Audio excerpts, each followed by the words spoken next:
ओम शांति। आइए और आज एक और अध्याय ज्ञानामृत का पढ़ते हैं। एकाग्रता व मौन में निकट संबंध। एकाग्रता व मौन में निकट का संबंध है। किसी कार्य में जैसे जैसे एकाग्रता बढ़ती जाती है वैसे वैसे व्यक्ति मौन में गहरा उतरता जाता है।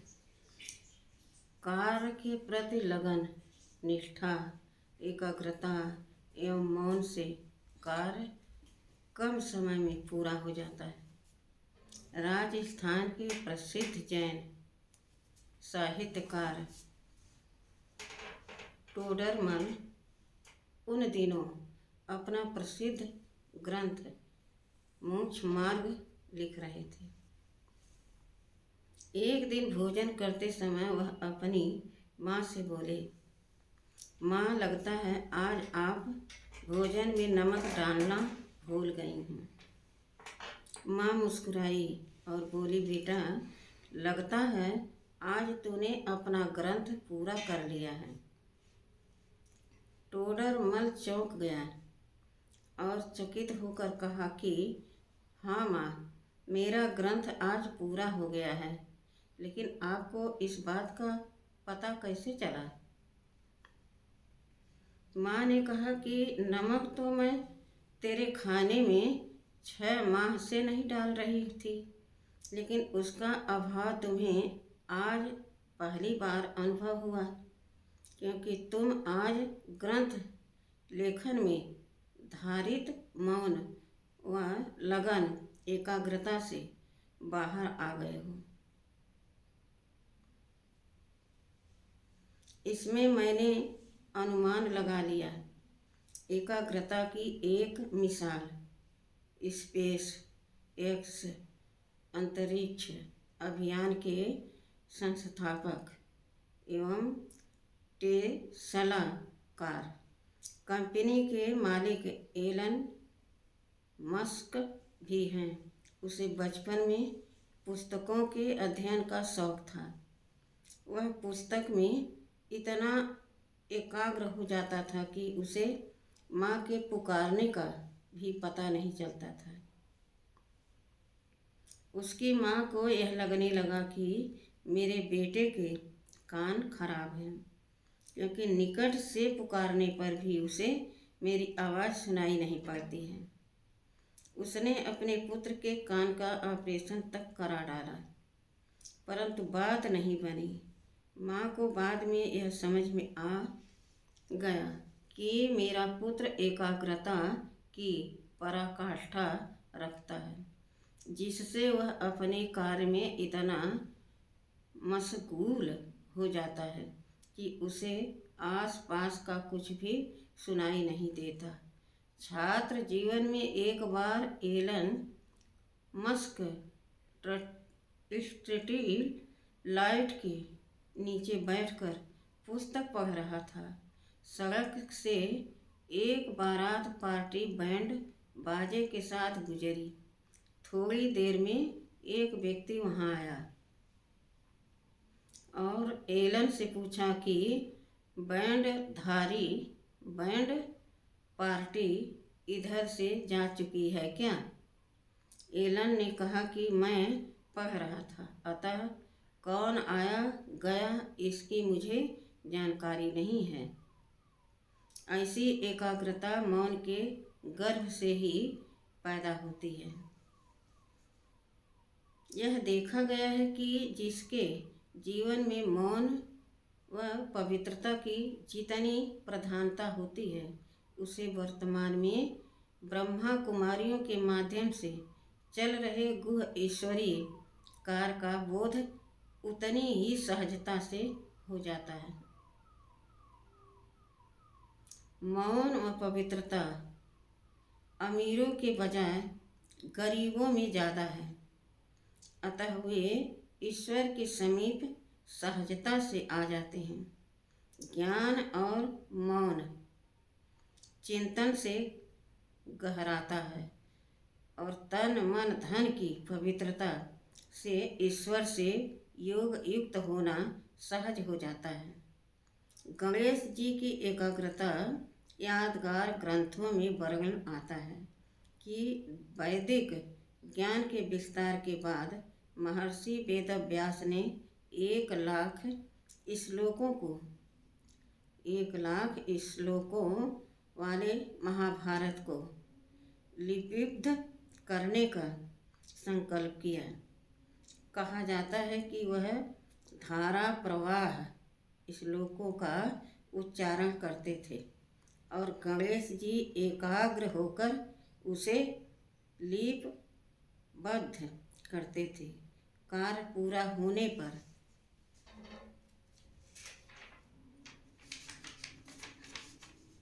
महर्षि ने गणेश जी से कहा, महाभारत आपकी लेखनी से प्रस्तुत ग्रंथ है, मैंने तो केवल शब्दों की सृष्टि की है।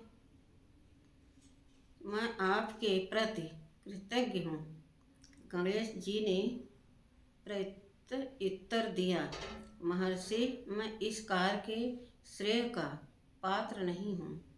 आप तो ज्ञान की साक्षात मूर्ति और शब्द ब्रह्म के साक्षात कोश हैं। महर्षि ने देखा था कि लेखन के दौरान गणेश जी पूरे समय पूरी तरह से मौन थे। अतः उन्होंने प्रश्न किया, गणनायक, मैं आपके वाक संयम व मौन को देखकर हतप्रभ था। कृपया मौन के महत्व से मुझे अवगत कराने की कृपा करें। इस पर गणेश जी ने कहा, इंद्रियों का दुरुपयोग कदापि नहीं करना चाहिए। दीर्घायु व ऊर्जा प्राप्त करने के लिए इंद्रिय संयम का बड़ा महत्व है। वाक संयम को साध लेने से अन्य इंद्रियों का संयम स्वतः हो जाता है। अधिक बोलने से अक्सर अनर्गल व अवांछित शब्द मुख से निकलते हैं। इससे राग, द्वेष, ईर्ष्या जैसे दुर्गुण पनपते हैं। अतः एक एक शब्द विचार करके ही बोलना चाहिए। इस तत्व ज्ञान से महर्षि वेदव्यास पुलकित हो उठे। दर्शन आत्मा करती है। करोड़ों सुनते हैं परंतु कोई कोई ही सुन पाता है, क्योंकि सुनना एक बात है और सुन लेना बिल्कुल दूसरी बात है। सुनना अर्थात शब्दों को प्राप्त करना, सुन लेना अर्थात अभिप्राय ज्ञान को प्राप्त करना, उस पर अमल करना। सुनना क्रिया है और सुन लेना क्रियान्वयन है। मंदिर में करोड़ों भक्त आरती गाने और प्रवचन सुनने की क्रिया करते हैं, परंतु कोई कोई ही आरती के भाव में टिककर भाव विभोर होते हैं और प्रवचन से स्वपरिवर्तित होते हैं। सुन लेना अर्थात समझ लेना, इसे कर्म में लाकर लाभवंती होना। देखा जाए तो भक्तों के द्वारा मंदिर में इष्ट देव को मात्र देखा ही जाता है। बिरला ही कोई भक्त होता है जो देखता नहीं बल्कि साक्षात्कार या दर्शन करता है। देखती आँखें हैं और दर्शन आत्मा करती है। जो दर्शन करता है वह देह भान में नहीं रहता और इष्ट देव के गुणों व स्वरूप में खो जाता है। वह फिर तृप्तता का अनुभव करता है। एक राजयोगी योग के दौरान खुली आँखों से के सामने के स्थूल पदार्थों को नहीं देखता बल्कि मन की सूक्ष्म आँखों से परम धाम में परम पिता शिव का दर्शन कर रहा होता है। मनुष्य सारे दिन में पता नहीं कितने लोगों से कितना कुछ सुनता व देखता रहता है, और यदि वह सारी बातों पर एकाग्र होकर अमल करे तो उसका दिमागी संतुलन हिल जाए।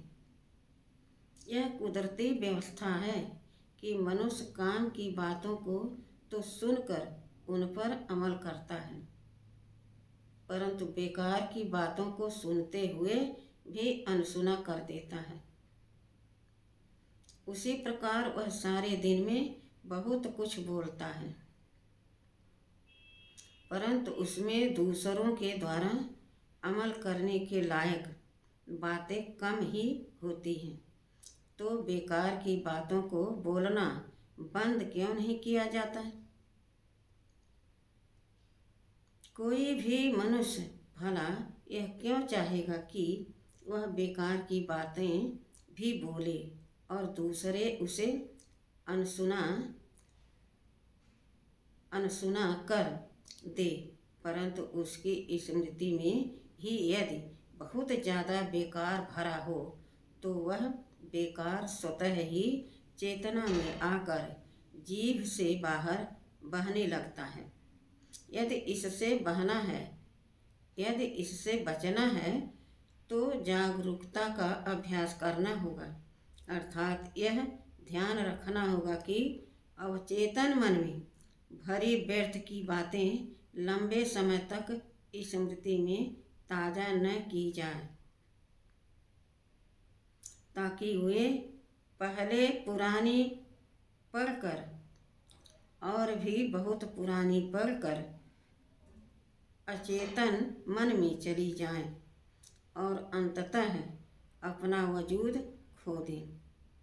फिर साथ साथ यह भी ध्यान रखना पड़ेगा कि कुछ नया बेकार न पैदा किया जाए, अर्थात अर्थहीन महत्वहीन बातों को ना तो बोला जाए और न ही सुना जाए।